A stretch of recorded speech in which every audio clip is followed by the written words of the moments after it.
آخرت کے بارے میں جو انکار کرنے والے ہیں، جو منکرین رہے ہیں، ان کے 3 شکوک اور 3 شبہات ہمیشہ سے رہے ہیں، اور اسی وجہ سے وہ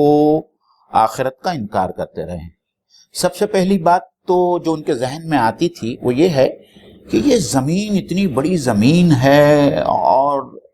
سورج نکلتا ہے، ڈھلتا ہے، اتنی بڑی بڑی عمارتیں ہیں، اتنے بڑے بڑے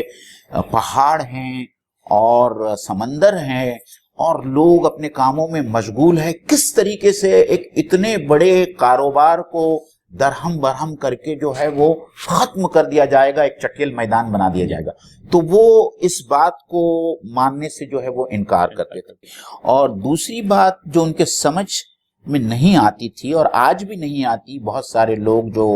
منکرین آخرت ہے، کہ جو تمام لوگ مر گئے ہیں،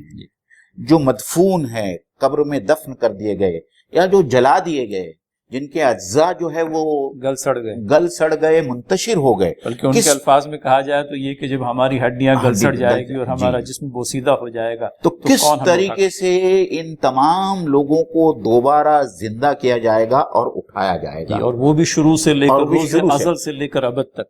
آفرینش سے لے کے تو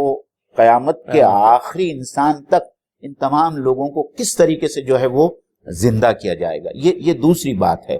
اور تیسری بات جو ہے جو ان کے سمجھ سے باہر ہے کہ ہم جو عمل کرتے ہیں، ہماری زندگی اتنی بڑی ہے، ہر سیکنڈ میں ہمارا کچھ عمل ہوتا ہے،